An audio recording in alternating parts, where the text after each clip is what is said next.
Okay, so here is the first theorem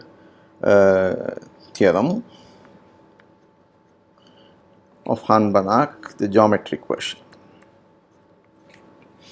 Okay, so let V be a real non-linear space, A and B two non-empty disjoint convex sets in V. Let A be open. Then there exists a F in B star and alpha in R such that for all x in A and for all y in B, we have fx is less than or equal to alpha less than or equal to f of y. So f equals alpha is a closed hyperplane and it separates the two convex sets. That is what we mean. We have two convex sets A and B, and then you have their disjoint, and you can find a hyperplane f equal to alpha which separates the two. So this is A and this is B. Okay, so this is the kind of theorem which you are going to do. Okay, so proof. So you take C equals A minus B. So what is this? This is the algebraic difference, as I said. So this is all set of all x minus y, x in A and y in B. So it is immediate to see that C is convex. It's no trouble at all. Take any two points, then take a convex combination. It will continue to be here because A is convex and B is also convex. And also this can be written as union y in B of A minus y. So you translate A by y. So that means open set remains open, and then arbitrary union of open sets is open, and therefore C is open. Finally, A intersection B is empty, they are disjoint sets. So this implies that 0 is not in C, because you can't have x equals y. Okay. So now we go to the previous proposition. We have a convex open set and we have a point which is not in it. So it implies there exists an F in B star such that for all elements Z in C, you have f of z is strictly less than f of 0, which is 0. That is, for all x in A, for all y in B, f of x minus y is 0, so that is f of x is less than f of y. So you let alpha equals alpha to be, so choose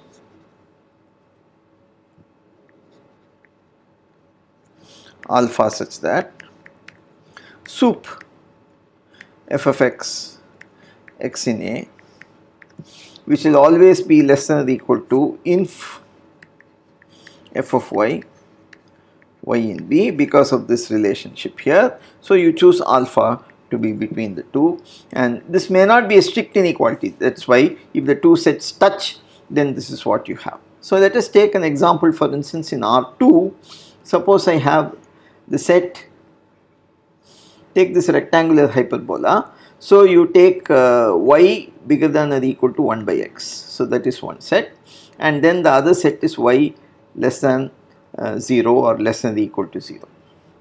So that is the lower half plane. So this is one convex set. this is the other non-empty convex set, and you want to put a hyperplane between them.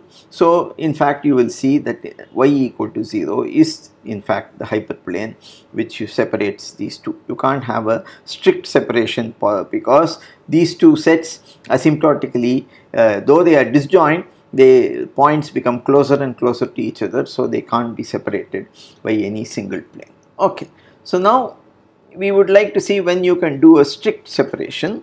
So that is the next Hahn-Banach.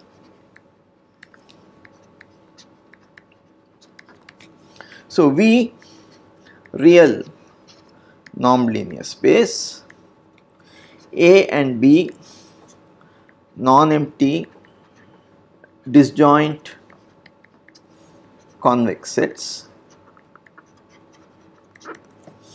A is closed and B is compact.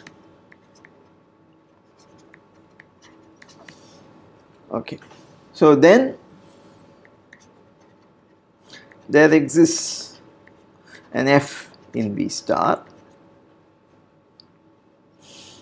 alpha in R, and an epsilon strictly positive, such that Fx for every x in A and for every y in B, you have Fx is less than or equal to alpha minus epsilon, and Fy is greater or equal to alpha plus epsilon. So you see they are away from alpha on both sides, and therefore you say that the hyperplane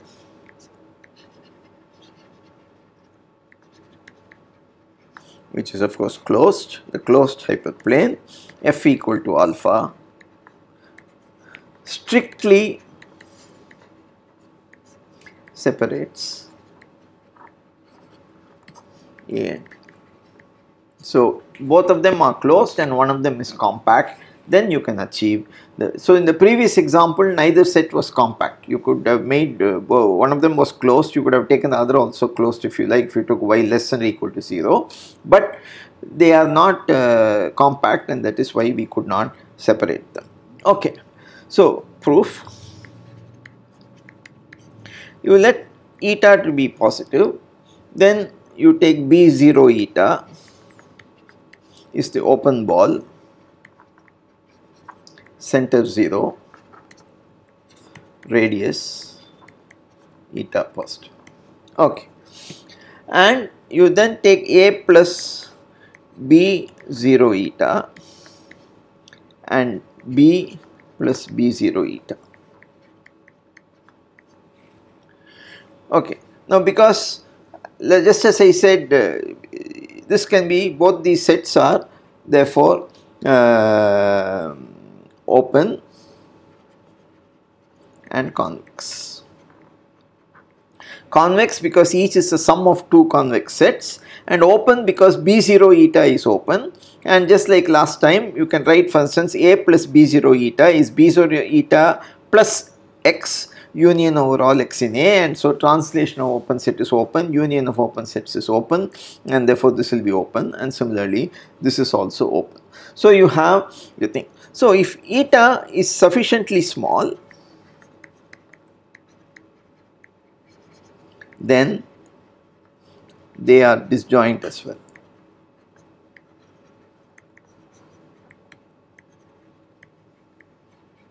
Why? So because what do you do? If not, there exists eta n going to 0, xn in A and yn in B, okay, and xn, norm of xn minus yn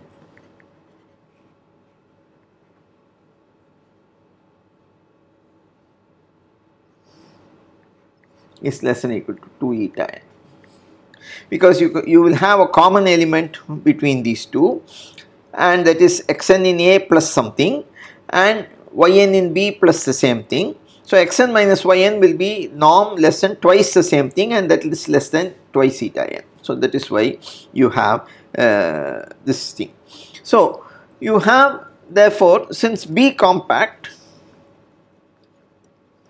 there exists a convergent subsequence. So you have a subsequence yn k converging to y. But xn and yn must converge to the same limit because they are less than 2 eta n, which goes to 0. So this implies that xn k also converges to y.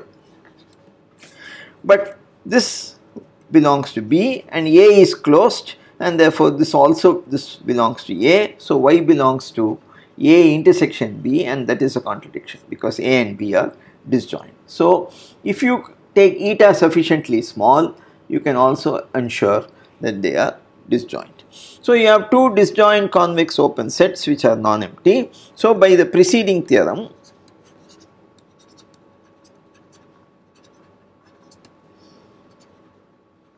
there exists a closed hyperplane, so f in B star alpha in R, such that for all x in A, for all y in B, and for all z1, z2 in the unit ball,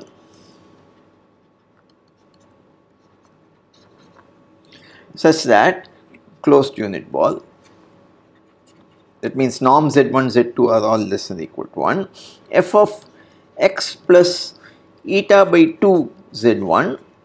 Now this is in the form x plus b0 eta. So this is an element whose norm is eta by 2, so strictly less than eta. So this belongs to A plus b0 eta, and then that is less than or equal to alpha, which is less than or equal to f of y plus eta by 2 z2. And you can take this for all z1 and z2. So now, this is f of x plus eta by 2 f of z1. Now z1 I can take anything in the closed unit ball, so I take it so that it is close to the supremum, and therefore I will get norm f, because norm f is nothing but supremum of fz, norm z less than or equal to 1. So I can take any z, a sequence for instance, converging to the supremum, so that you will get this. Similarly, this is less than or equal to f, this is less than or equal to fy. Now I take z2 going to the supremum and then take minus of that, so this will give you minus eta by 2 norm f. So now the theorem is proved, so you take epsilon equal to eta by 2 norm f, and that will prove the theorem. So, okay. So this proves the theorem, the strict separation theorem completely. So if, for instance, if you had the same set, this is y greater than or equal to 1 by x, so this is the upper part of the rectangular hyperbola including that curve, and then you take a small ball center origin here so that they are disjoint, then of course you can find a plane separating the two. All you have to do is take the closest distance here and then take half the distance of that, and that plane will strictly separate the two sets. So this is an example of that thing. So now we are going to have a corollary of this, which is so important. This is probably the most often applied version of the Hahn-Banach theorem. This is how the Hahn-Banach theorem gets applied most of the time. So it's a really very important corollary.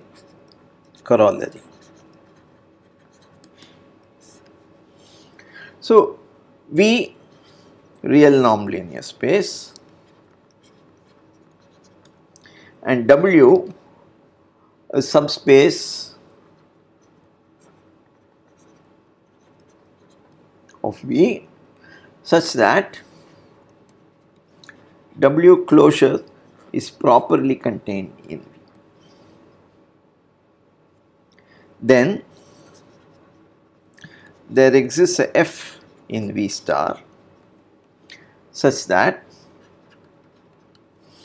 F is not identically 0, but F restricted to W is identically 0. Okay, so now let us prove this. Okay, so proof.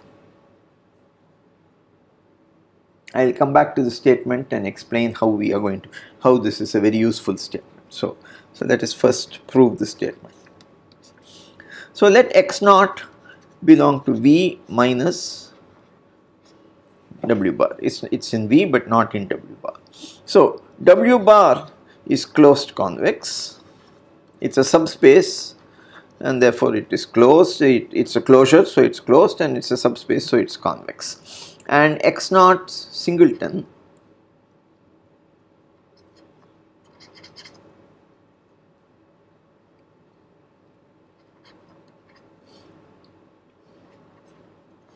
is compact, and it's a singleton, so it is trivially convex.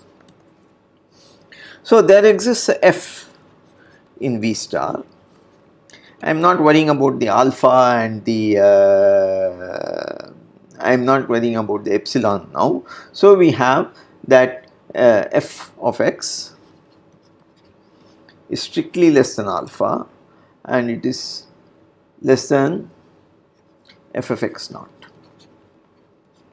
for all x in W bar. Okay. So 0 belongs to W bar. So if you put 0 here, so this means that alpha is strictly positive. This means f of x naught is bigger than alpha, which is bigger than 0. So this implies that f is not identically 0. On the other hand, if x belongs to W, then we have nx belongs to W for all n natural numbers. Okay. So we have f of nx is less than alpha, and therefore this means that f of x is less than alpha by n. So you let n tend to infinity, this implies that f of x is less than or equal to 0 for all x in W. But then minus x is also in W, so f of minus x is also less than or equal to 0, and so this implies that f of x equal to 0 for all x in W. So how do we, so this completes the proof. So how do we use this thing? So how do you use this? So to show a subspace is dense in V, that is W closure equal to V. So this is what we want to show. So assume f is in V star, f restricted W equal to 0. Prove that f is identically 0. So this is the way we use, because if f is not identically 0, then you know, if W bar is not equal to V, you know, you can always find a f which is not identically 0. But if you take f vanishing on W and show that it implies that f vanishes everywhere, that will prove that the subspace is dense. So this is how we prove the density of subspaces. So a couple of remarks.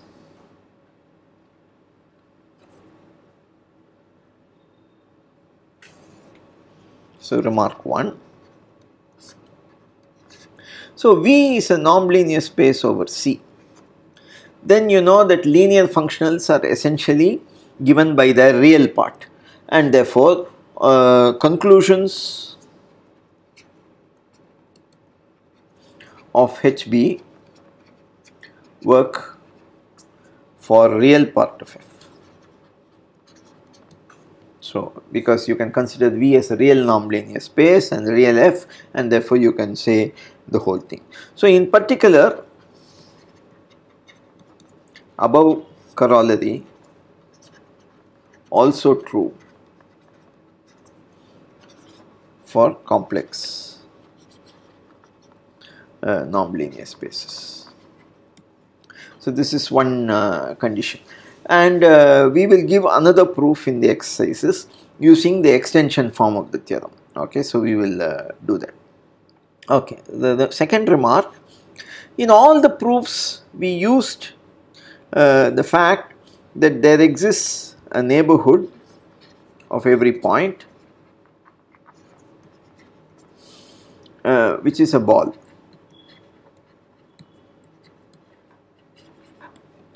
And in fact, more than it is a ball, we use the fact that the set which is convex, ball is convex. That is all that we needed. We used the convexity of the ball. For instance, A plus B0 eta, B plus B0 eta were all convex sets, and that is because the ball itself is convex. So this theorem, so we say that a topological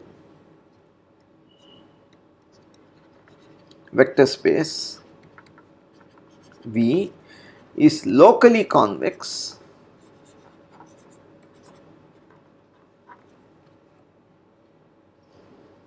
if every point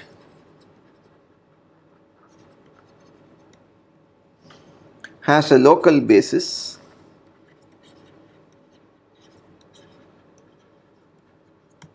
made of convex sets.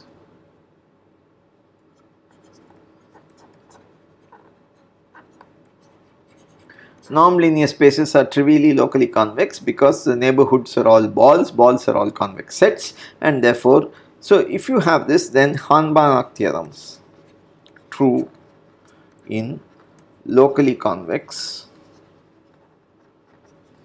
topological vector spaces. Okay, so I will stop here with this, and as an application of the Hahn-Banach theorem thing, we will study next what is meant by vector valued integration. So if you have a function from the real line into a vector space, we want to give a meaning to the integral, and that is the thing which we will see next.